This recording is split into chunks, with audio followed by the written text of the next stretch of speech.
আবারও উদয়পুরের বুকে চুরি। গত এক মাসে চুরির ঘটনা উদয়পুরে অহরহ বাড়লেও এক প্রকার চোরকে আটক করতে পারছে না রাধাকিশোরপুর থানার পুলিশ। ঘটনার বিবরণে জানা যায়, এবার চুরির ঘটনা ঘটল উদয়পুর খিলপাড়া এলাকায়। জানা যায়, খিলপাড়া এলাকার বাসিন্দা মৃত আক্তার হোসেনের স্ত্রী সাহেরা বেগম কিডনিজনিত রোগে জিবি হাসপাতালে ভর্তি ছিল 27 তারিখ থেকে।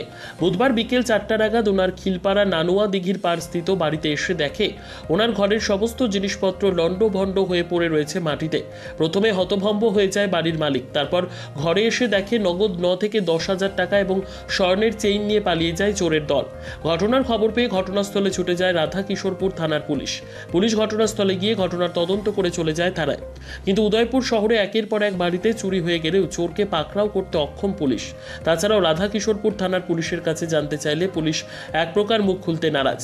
তাছাড়া উদয়পুরে ডিআইবি ওয়াচার নামানো হলেও সেই গোয়েন্দার তদন্তে কোনো আশা দেখছে না পুলিশ। রাধাকিশোরপুরের ডিআইবি ওয়াচার প্রকৃত চোরকে পাকড়াও করতে পারবে কিনা সেটাই এখন লাখ টাকার প্রশ্ন জনমনে। তার কারণ এই ধরনের ডিআইবি ওয়াচার কোনো কাজেই আসছে না রাধাকিশোরপুর এলাকায়। আজকে আমরা 27 তারিখ থেকে জিবির মধ্যে অপারেশন লেগে শাশুড়ি হলে আমি জিবিত গেছি। তো 27 তারিখ 28 তারিখ ভর্তি করছে।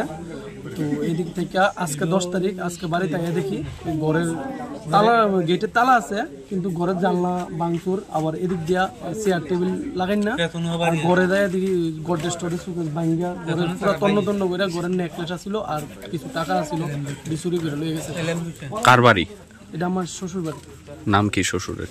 শ্বশুর নাম হচ্ছে আক্তার হোসেন। জীবিত আছে? নাম মৃত। শাশুড়ির নাম? শাশুড়ি সাহারা বানু। কই আসলো? এই আমরা হসপিটাল জীবিত ছিলাম, জিবি হসপিটালে। শাশুড়ি অসুস্থ আসলো? অসুস্থ আছিল। কোন সময় এসেছিল?